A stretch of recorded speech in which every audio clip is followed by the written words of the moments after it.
The diner lights flickered that night like a heartbeat, steady but tired, painting everything in that worn-out shade of yellow that clung to lonely people.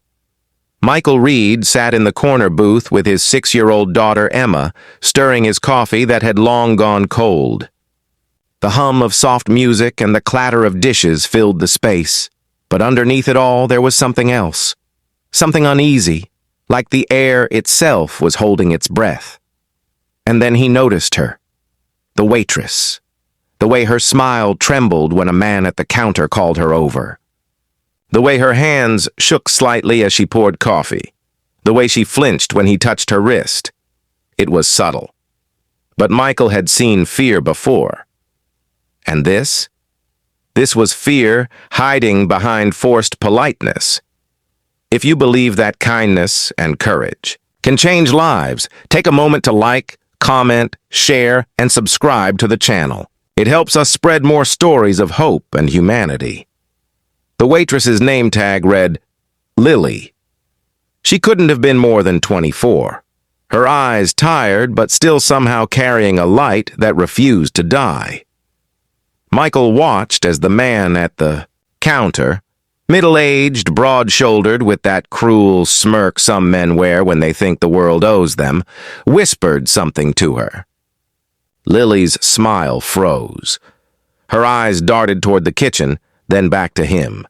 She nodded quickly and stepped away, gripping the coffee pot so tightly her knuckles went white. Michael's instincts kicked in. He wasn't the kind of man who looked for trouble, not anymore. Those days had ended when his wife, Sarah, passed away 3 years ago from cancer, leaving him with a little girl who needed him to be her world. He'd promised himself he'd stay out of fights, keep his head down, focus on raising Emma. But as he watched Lily move around the diner, it was like watching a wounded bird pretending to fly. He couldn't ignore that. Emma was coloring quietly beside him, humming softly. "Daddy," she said, tugging at his sleeve, "why does that lady look sad?" Michael looked down at his daughter, the same innocent eyes that reminded him of Sarah, and something inside him broke. "I don't know, sweetheart," he said softly, but in his heart he knew he had to find out.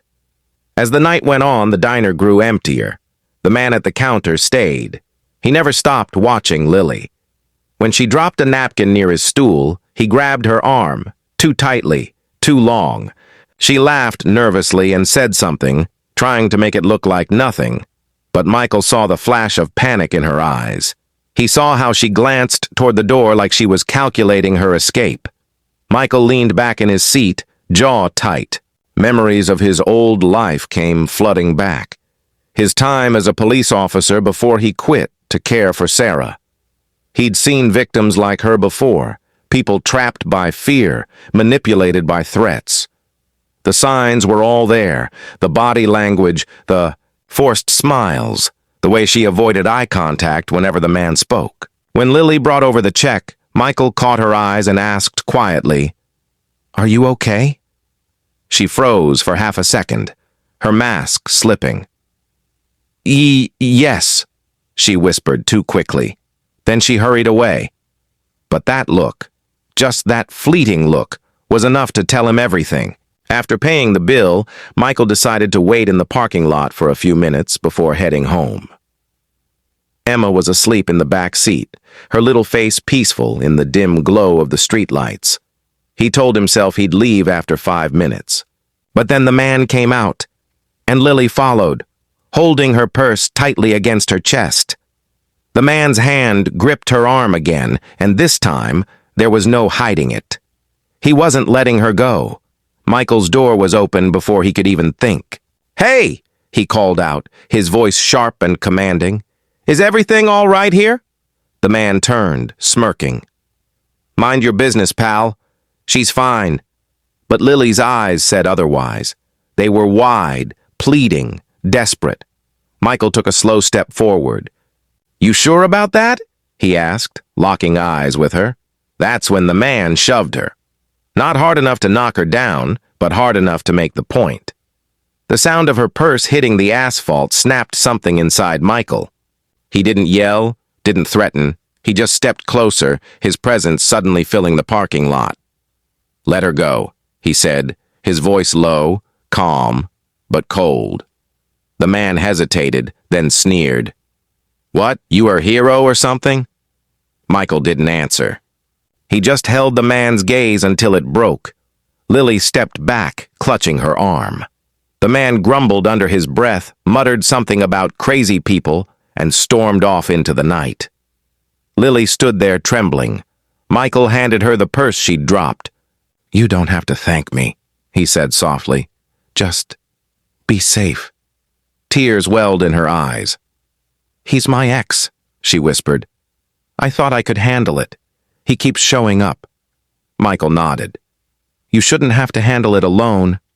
That night he drove home, but he couldn't shake the image of Lily standing in that cold parking lot, afraid to even go back inside. He knew how fear could hollow a person out, how it could make them smaller each day.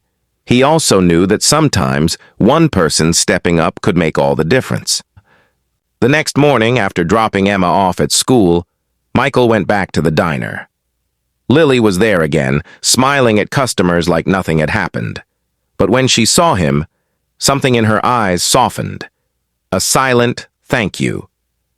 He sat in the same booth, ordered coffee, and when she came over, he slid a folded piece of paper toward her. "That's the number of a women's shelter just outside town," he said quietly. "They can help you. I used to work with them when I was a cop." Her hands trembled as she took it. "Why are you helping me?" she asked. Michael smiled faintly. "Because someone once helped me when I thought I was alone." Lily nodded, tears forming again. "Thank you," she whispered.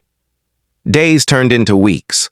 Michael would stop by the diner whenever he could, sometimes for a meal, sometimes just to check in. He never pried, never asked too many questions. He just wanted her to know she wasn't invisible. Gradually, Lily began to look stronger. The fear in her eyes faded, replaced by something gentler, steadier. Hope. But one evening, everything came crashing back. Michael and Emma were at the diner again when the door swung open and the same man stormed in, drunk and angry. The air went heavy. The chatter died down. Lily froze behind the counter, her face pale. "Lily!" the man barked. "You think you can just ignore my calls?" Michael felt Emma's small hand grip his. "Daddy," she whispered. He stood slowly, heart pounding but calm. The man was shouting now, cursing, slamming his hand on the counter. People stared but did nothing. That's how fear works. It paralyzes. Then Michael spoke, his voice cutting through the noise like a blade. "That's enough!" The diner went silent. Even the music seemed to stop. The man turned toward him, eyes burning with drunken rage. "You again!" he snarled. Michael didn't flinch. "You're done here! Leave!" The man laughed bitterly. "Or what?" Michael stepped closer, his tone still calm, steady, the tone of a man who knew exactly what he was doing. "Or I call the cops. And this time you're not walking away." The man hesitated, eyes darting around the room. Everyone was watching now. Even the cook had come out from the kitchen, phone in hand. For the first time, the abuser wasn't in control. He cursed under his breath, glared at Lily, and shoved the door open so hard it rattled. Then he was gone. For a long moment, no one spoke. The only sound was the faint clink of a coffee cup being set down. Lily stood there, shaking, tears spilling freely. Michael turned to her and said gently, "You're safe now." Then something unexpected happened. The entire diner began to clap. One by one, people stood, applauding, not for drama, but for courage, for standing up when it mattered, for reminding everyone that silence helps the wrong side. Lily sobbed openly, covering her face. Michael just nodded to her, his own throat tight. He turned back to Emma, who looked up at him with wide eyes.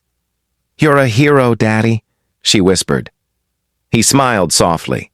"No, sweetheart, just someone who couldn't stay quiet." In the days that followed, Lily left town with the help of the shelter Michael had told her about. She found a new job, a new start, and sent him a letter months later. It said simply, "You saved my life. I hope someday I can be as brave as you." Michael kept that letter in his wallet right next to a photo of Sarah. Sometimes, when he felt the weight of loneliness creeping back, he'd read it and remember that even small acts of courage can echo farther than we ever imagine. Months later, the diner had changed too. There was a new waitress, new paint on the walls, and a little plaque by the counter that read, "Kindness is quiet bravery." No one ever said who put it there, but Michael knew. Life went on, as it always does. Emma grew taller, her laugh brighter, her father's heart a little lighter.